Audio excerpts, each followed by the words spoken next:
Last lecture में अपन ने देखा था need for valuation of shares, shares का वैल्यूएशन या शेयर्स का मूल्यांकन की कौन कौन सी आवश्यकताएं हैं। आज के लेक्चर में अपन शेयर्स के मूल्यांकन की जो विधियां हैं, methods of valuation of shares, वो अपन देखेंगे। इसमें अपन सबसे पहले देखेंगे नेट एसेट्स वैल्यूएशन मेथड, शुद्ध संपत्ति मूल्यांकन विधि, net assets valuation method. In this method, the value of equity shares of a company is equal to backing of net assets, fair value of assets less fair value of liabilities for equity shareholder of the concerned company. It is immaterial whether assets and liabilities are disclosed or not disclosed in the balance sheet. Thus, valuation of shares,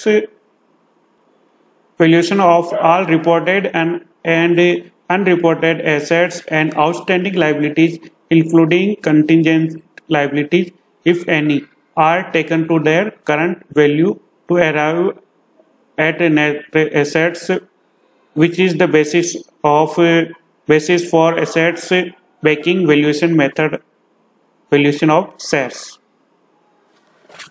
तो शुद्ध संपत्ति मूल्यांकन विधि में सामान्यतः यह विधि उन विनियोगकर्ताओं की दृष्टि से उपयुक्त मानी गई है जो विनियोगकर्ता विनियोजित धन की सुरक्षा, सेफ्टी को अधिक महत्व देते हैं।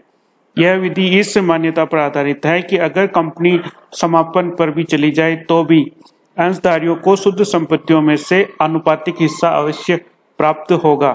इस विधि को समता विधि या इक्विटी मेथड अथवा संपत्ति समर्थन विधि, एसेट्स बैकिंग मेथड अथवा अंतर्निहित मूल्य विधि, इंट्रिंसिक वैल्यूएशन मेथड आदि नाम से भी जाना जाता है।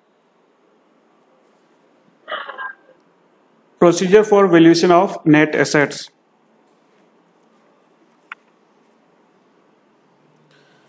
सर्वप्रथम कंपनी की ज्ञात संपत्तियां, जिसमें ख्याति भी इंक्लूड है, और दायित्व का उनके वर्तमान मूल्य, करंट वैल्यू पर योग लगा लिया जाता है।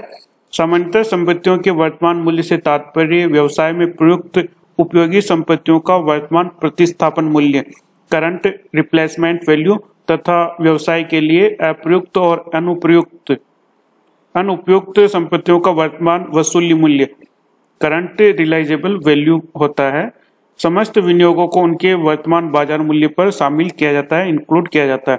समस्त संपत्तियों और किन्हीं संपत्तियों के वर्तमान मूल्य की जानकारी के अभाव में ऐसी संपत्तियों के पुस्तक मूल्य को ही वर्तमान प्रतिस्थापन मूल्य मान लिया जाता है। अंशों के मूल्यांकन हेतु कंपनी की समस्त मूल्यवान संपत्तियों, गैर व्यापारिक संपत्तियों जैसे गैर व्यापारिक विनियोग आदि सभी को सम्मिलित किया जाता है, परंतु कृत्रिम या फिक्सिशियस एसेट्स को, जो कि मूल्यहीन है, उनको इंक्लूड नहीं किया जाता है, इसलिए उन्हें संपत्ति के रूप में सम्मिलित नहीं किया जाता है। इसके बाद अंशों के मूल्यांकन की तिथि को ख्याति की उचित मूल्य यदि नहीं दिया गया है तो उपलब्ध सूचनाओं के आधार पर ख्याति का मूल्यांकन परिकलित किया जाएगा और संपत्तियों के योग में सम्मिलित कर लिया जाएगा।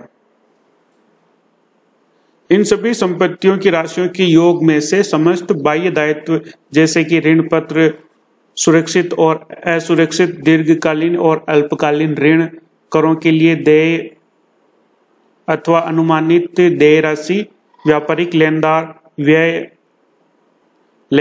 व्यय लेनदार इत्यादि की राशियों को घटा दिया जाएगा। इसके बाद बैंक अधिविकास, बैंक ओवरड्राफ्ट, बकाया एवं उपार्जित व्यय, आउटस्टैंडिंग एंड एक्रूड एक्सपेंसेस, अनुपार्जित आय को भी घटा दिया जाएगा। कंटिंजेंट लायबिलिटीज, संभावित दायित्व का वह मूल्य जिसके भुगतान किए जाने की संभावना है, को भी बाह्य दायित्वों में सम्मिलित किया जाता है। स्मरण रहे कि स्पष्ट जानकारी के अभाव में संदिग्ध दायित्व की पूरी राशि को दायित्व मान लिया जाता है।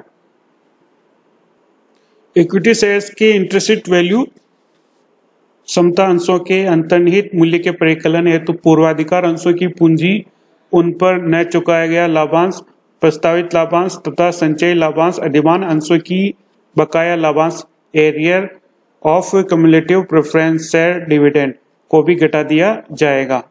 समता अंशों पर प्रस्तावित लाभांश को दायित्व मानते हुए घटाने पर समता अंशों के लाभांश रहित एक्स डिविडेंड मूल्य ज्ञात हो जाता है।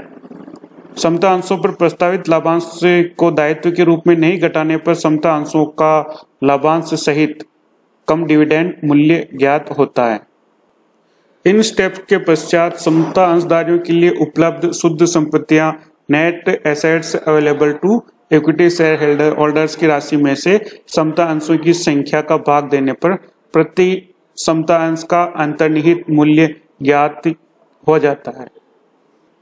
ओके, तो आपने देखा कि अंशों के मूल्यांकन की विधियों में सबसे पहले शुद्ध संपत्ति मूल्यांकन विधि क्या है और इसके बारे में अपन ने थोड़ा सा डिस्कस किया था, और उसके बाद अपन ने डिस्कस किया procedure for valuation of net assets का। ओके।